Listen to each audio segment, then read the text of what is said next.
We are now in our redemption segment, or was it really that bad? For context, we have all been drinking now for over 2 hours. My beer is 9%. I believe some of you also had similarly strong beer. Shout out to Glenn's podcast, The Beer Vengers, which John was on recently, talking about beer. 9% beers, people. Well, here we are talking about Godzilla vs. King Kong. John wasn't on that. I wasn't on that podcast. So here we are talking about Godzilla. Jeff is drinking 9% beer. Here we are talking about. Listen to the Beer Vengers. We're talking about Godzilla. Talking to the Beer Vengers. They're our friends. It's so good. Did we plug you enough, Beer Vengers? Go listen to Beer Vengers. We're talking about Godzilla vs. King Kong. Go listen to Beer Vengers, where we are definitely not on the show. It's King Kong versus Godzilla, motherfucker. It's not even Godzilla versus King Kong. No, it's Godzilla vs. King Kong. No. It's King Kong versus Godzilla. No. Did you watch it? Did you watch the movie? Oh my god! I watched. I just wrote it down wrong. There's no way we can re-record this, right? There's no way. No, there is no way we can re-record this. All right, everybody. This is good. I wish Shout this was out to live. the Beer Vengers podcast here for sponsoring our King Kong vs. Godzilla segment. So this is our redemption segment where we, since this podcast is a drinking game where we can only say positive shit about movies, we are going to have to redeem this fucking movie, which is available on YouTube. He's joking. So, He's joking. this is a bit, so we as John said before, we don't have the Criterion Spine. It was very expensive to get all those movies, so we didn't do that. So here we are. It's on YouTube for free. There are English dubs that generally makes this movie makes a movie worse. English dubs. This case, here's basically the pitch. The pitch is it's King Kong versus Godzilla. That's the fucking pitch of the movie. This is 1962. Pitch is over. What they actually say the plot is this is IMDb.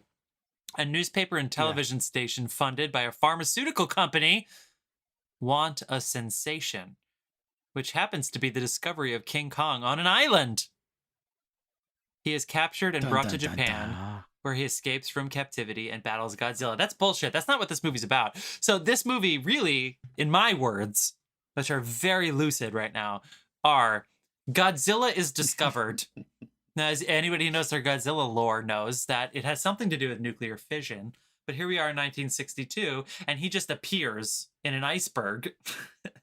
He just appears literally in an iceberg in the South China Sea. I guess it's technically in Japan, but like near Australia. Dave, were you happy to see Australia on a map? That was pretty fun.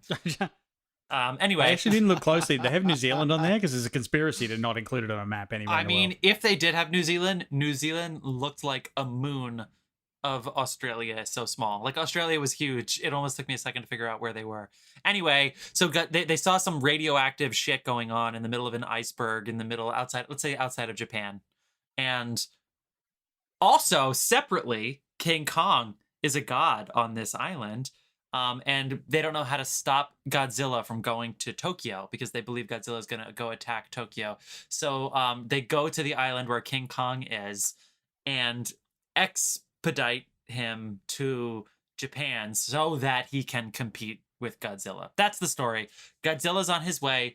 We don't want to nuke him with atomic bombs, so we get King Kong to do our dirty work for us. That's the pitch. Who wants to go first? They outsourced King Kong. That's what it is. That's the movie. Man, I'll tell you, like, I was like, all right, we're doing this, whatever. And it starts with like a stop frame, Earth circling, like rotating, and then a quote from Hamlet. And again, a quote from Hamlet. I'm like, we started with Shakespeare and stop frame animation, and suddenly my expectations went through the roof for this movie. Yeah, it's awesome. I mean, there are more things in heaven and earth, Horatio, than are dreamed of in your philosophy. I mean, that is how they just, and that was just the English version. They didn't, there are so many things about this movie. There's a very prominent segment of a UN representative who is like reporting to the United States that was not in the Japanese version, apparently. This movie touched me. You guys, I watched this a lot when I was a kid. This was like one of my sleepover movies. Wait, you had seen this movie before? Yeah, I think Disney at one point because it made everyone go to sleep. Nah, dude, nah. Oh, come on, I like it. I think there are You have to be able to laugh. But like, is there a better movie for like shitty miniatures? I was Like, just for, gonna like, ask sets? that. Did you think those tanks were not miniatures when you were young? No, not at all, right? I think Like, everybody's. you knew it was fake, and you were like, "This is ridiculous." But I think everybody's I don't seen the know, it was still pictures of fun. like the I mean- the Godzilla like action figures trampling over Tokyo. Like we've seen those in the original Godzilla in the 30s, but these miniatures, those tanks were running away as if they were the toaster in Star Wars running from Chewbacca. It was like childish. So that specific shot when they're going They're the other going way, in the mountain. they're about face. Yeah, there were when no they, like, humans run away. in those tanks. Those tanks were themselves the human. They were literally like, "Get us out of here!" Ah! I mean, And to the be, suits. to be honest, I expected this to be way worse than it was. Oh, it was so because entertaining. Yeah. they wrote it as a lighthearted comedy, and it's to throw Right. back to Network, it was they were taking the piss out of the media basically, because the media treats this like a fucking prize fight. Yeah. It's like, oh, we got Yeah. Godzilla, we got King Kong. They're gonna get it on. Like, we're gonna like fight, and we're gonna show it, and like it was. The whole thing was a piss take of the media with some other fun stuff thrown in. I want to talk about that for a Like, second because Monster Kung Fu. one of my first notes was the news reporters, who for the most part are talking direct to camera, so that takes a second to get used to. They give you a lot of the exposition, so they just say Yes. straight out, "There's radioactivity going on in a iceberg, and so therefore the Japanese government sends some ships. Let's go see where they are. Oh, they did discover Godzilla. Well, there's also a god who may be King Kong on an island. We should go there." So there's a little bit of spoon feeding going on, but once you realize it's a comedy, it changes. And also, I had the funny thing happen where there's a device, but maybe I shouldn't get to this too soon, but let's just say, first of all, King Kong is so ugly in this, but in an endearing way. Is the most unattractive creature I've ever seen on screen. That King Kong face is just hideous. But let's just say they put King Kong to sleep, and rather than pull a Lost World Jurassic Park where they put him on a boat in a cage, at least, they tie him to balloons. Well, I guess at first they put him on a raft and eventually tie him to balloons. So again, before I realized it was a comedy and they were going to be doing weird shit with the fact that you could just lull King Kong to sleep like the three-headed dog in Harry Potter, I saw that twice by accident because I stopped it and I was like, I have to go do something. And then when I came Fluffy. back, I watched it again and I realized how funny it was. I didn't realize it was a comedy at first, but I'm really glad I had to see that again.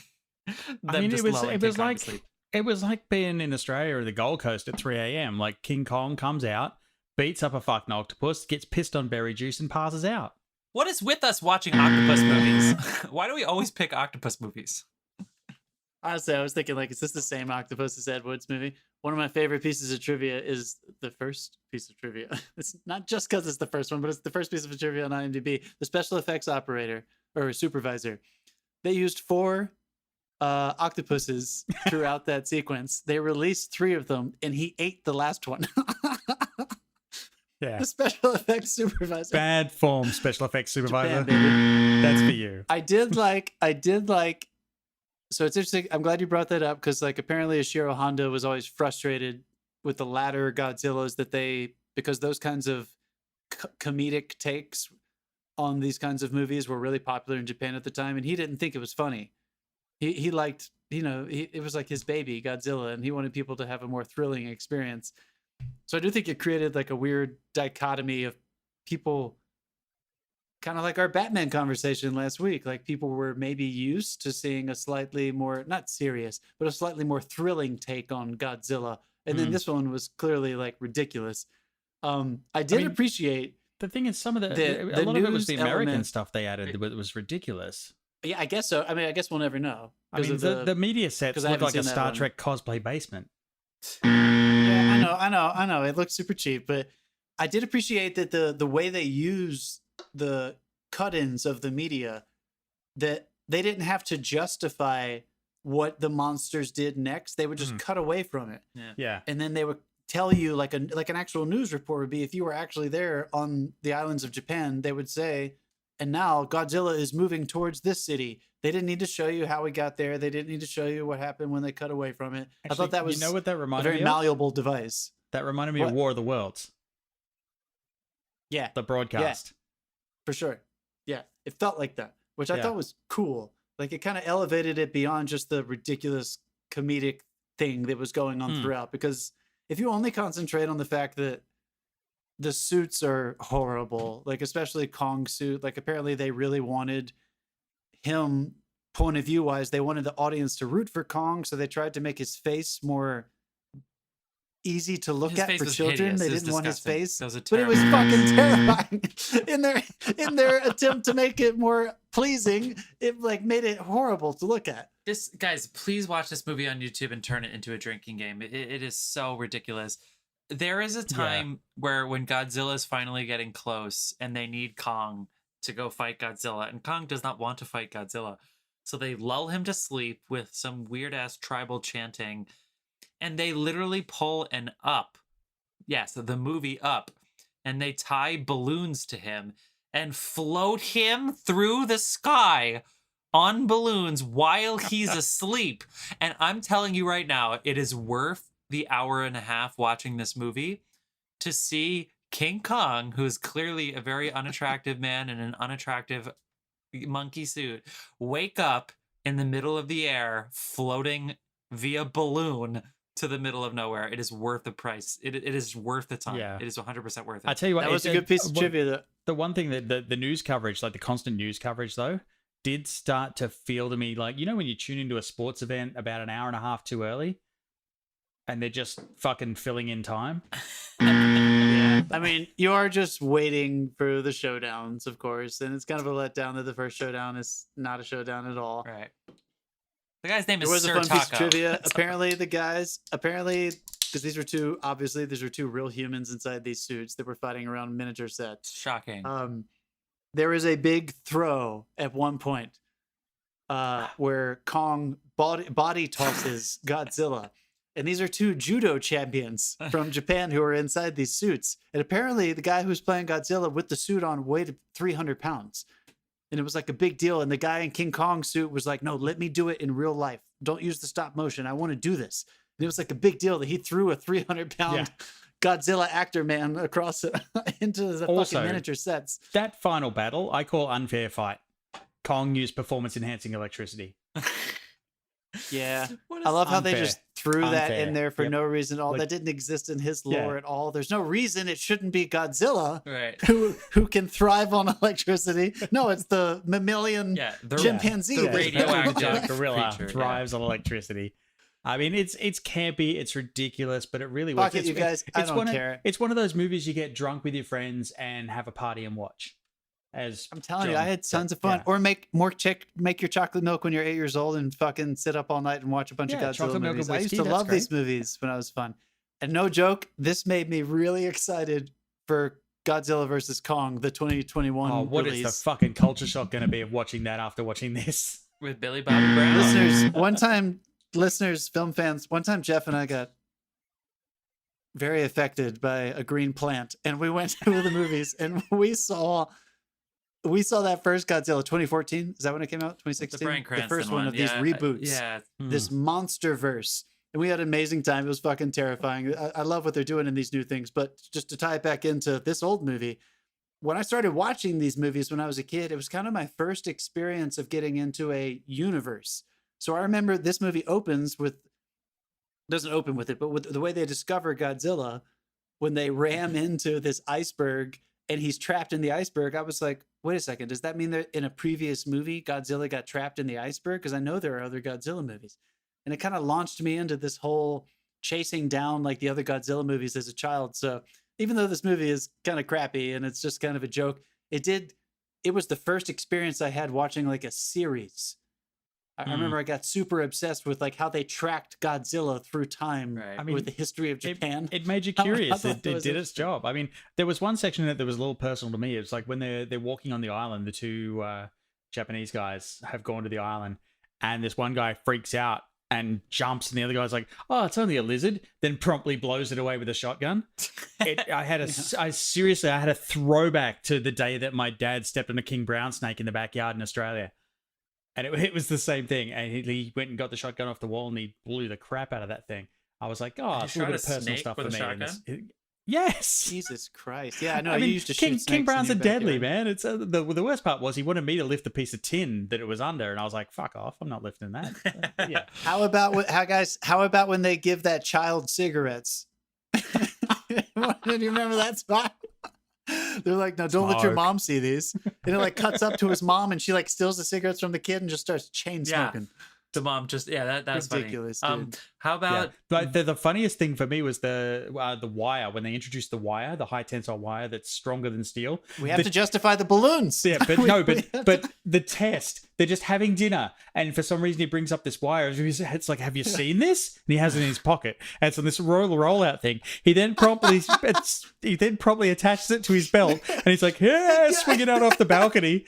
I fucking laughed out loud, man. I pissed myself at that scene. I was like, the dubbing in that scene is fantastic. It took me so long, and there's a character named Sir Taco who almost sets off a bomb because the only people guarding the bomb are two guys in Hawaiian shirts who'd say, hey, you shouldn't set that bomb off because that's a bomb. Anyway, I don't know why I didn't realize this was a comedy until I saw Unibrowed Sir Taco. I was like, oh, is he the comic relief? And I was like, no, he's the movie. This is the tone that this movie's in. They're the UN goodwill ambassadors that show up to King Kong's island and basically encourage. They bring the whole island community with them to Japan so that they can lull King Kong to sleep. How did I not know? Like, I really thought, I was like, is this one of those, like, is it like The Room? Is it one of those like good, bad movies? I didn't realize it was a comedy because I thought this was their one chance to get these two villains against each other. I realized it was a comedy. Like I realized eventually, like it just took a long time. There's even snappy humor. Like the family stare and they're like, "We need to go to Hokkaido," and straight away it cuts the news. Do not go to Hokkaido. Well, because it's you just don't see Luke. You don't see Luke Skywalker and Michael Corleone in like a gay slasher fiction movie. You know what I mean? Like you don't see that. And here to see Godzilla and King Kong. And in your defense, And in your defense, in your defense, the American parts of it, the UN guy, that is not comedic. Right. So it is. I do feel like this English version doesn't quite line up with the Japanese version. The things, the goodwill stuff is kind of funny. I mean, I like it. It's insensitive. I like when they interview the man from the Museum of Natural History in New York, and he's like, Godzilla seems to be a cross between a Tyrannosaurus Rex and the Stegosaurus. And they talk about the brain size. Godzilla's brain is the size of a peanut, whereas Kong is a thinking beast. Yeah. It's like I think where they try to. I don't know. It's just. Ridiculous. They go into way more detail than they should for a comedy romp, but it is. I mean, it is fun. Again, like I said, guys, tell me, it's something you get your friends together in a room and watch the film and see if they still follow you on Instagram the next morning. Get a rapid test, and then hang out and watch this movie. Did they dub the submarine was supposed to be American, right? Yeah. I think so. I'm not sure. Did they dub English voices? That is a fantastic drinking game. Like every time one of the Asian actors sounds like an American, drink. That's interesting. That's every. Well, some of them are. You're going to be wasted. You're going to have alcohol poisoning. You'd be like Jeff for trying to intro this segment. Oh boy. Oh yeah, what did you call it? That was good. I just switched the time. I just switched. Yeah, I also just trying to. Let's just segue for a second, Jeff. How are you this fucking hammered when we just did 2 segments where there were only 2 buzzers? I still drink when I don't get buzzed. Beers. Just so you know, I still drink. Also, the 9%. People listening to this podcast are probably wondering what happened to us between Betty Jean and this. It was a 35-minute talk about which movies from 1975 we should do. Yeah, and do you know how to get through a 30? Do you know how to get through trying to figure out what's available for streaming and what's good and what's a redemption? You know, it's like you drink your way through it. That's what happens. All right, I think that's about it to wrap it up. So I think we redeemed this movie because this is a really fucking fun movie. I think we did it. This is a fun movie. Like I bagged the shit out of it, but this was fun. I laughed out loud several times. This gimmick doesn't always work because we sometimes we just get drunk and we just talk crap about these movies. But we redeemed this movie. Go watch this movie.